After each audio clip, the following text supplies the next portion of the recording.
Pembangunan tanpa konsep, rusunawa kosong di NTB disorot pemerintah pusat. Mataram Wakil Menteri Perumahan dan Kawasan Permukiman, PKP, Fahri Hamzah melakukan kunjungan kerja ke Lombok, Nusa Tenggara Barat, NTB, pada Jumat, tanggal 27 Desember tahun 2024. Dalam kunjungan tersebut, Fahri menyoroti keberadaan sejumlah rumah susun, rusun, yang dibangun dengan anggaran besar tetapi belum dimanfaatkan. Fahri Hamzah, yang juga merupakan putra asli NTB, menyatakan keprihatinannya atas banyaknya proyek rusun yang mangkrak. Ia menekankan pentingnya perencanaan pembangunan yang sesuai kebutuhan masyarakat agar pemanfaatan anggaran negara lebih efektif. Pemanfaatan APBN untuk pembangunan harus tepat sasaran. Kita tidak boleh membiarkan banyak bangunan, termasuk rusun, terbengkalai seperti yang saya temui di Lombok, ujar Fahri. Dalam kesempatan itu, Fahri mengajak pemerintah daerah untuk lebih proaktif dalam mengajukan ide-ide inovatif yang dapat menarik pendanaan dari pusat. Menurutnya, konsep dan rencana yang matang akan mempermudah pemerintah mendapatkan dukungan finansial. Jika rencananya bagus dan inovatif, anggaran pasti tersedia. Yang dibutuhkan adalah gagasan yang berkualitas, tegasnya. Fahri juga menyoroti pentingnya menjaga lahan persawahan produktif dari alih fungsi menjadi perumahan demi mendukung ketahanan pangan nasional.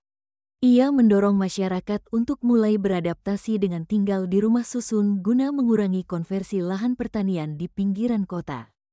Di tempat terpisah, Asisten 2 Setda Kabupaten Lombok Barat, lalu Najamuddin, mengungkapkan bahwa pihaknya telah menetapkan peraturan daerah, Perda, tentang lahan pertanian pangan berkelanjutan, LP2B, seluas 12.331 hektar untuk mengendalikan alih fungsi lahan sawah. Perumahan diarahkan di luar kawasan LP2B untuk melindungi lahan pertanian produktif, jelas Najamuddin. Saat meninjau rusunawa di Desa Labuan Lombok, Kecamatan Pringgabaya, Lombok Timur, Fahri Hamzah mengaku prihatin dengan kondisi bangunan yang terbengkalai di sekitar Pelabuhan Kayangan. Setiap kali pulang kampung dan melintasi pelabuhan, saya melihat bangunan ini kosong. Sebagai wakil menteri, saya merasa perlu mengetahui apa yang terjadi karena bangunan mangkrak mencerminkan pemborosan uang rakyat, ujarnya. Fahri menegaskan bahwa salah satu penyebab proyek mangkrak adalah kurangnya perencanaan matang dan praktik titipan proyek oleh oknum yang berkepentingan. Ia meminta agar ke depan semua pembangunan memiliki konsep yang jelas, mulai dari perencanaan hingga implementasi.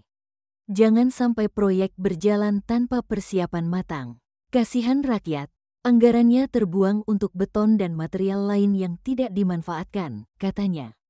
Pj Bupati Lombok Timur, H. Muhammad Juwaini Taufik, mengakui adanya masalah yang belum terselesaikan terkait rusunawa di Kayangan.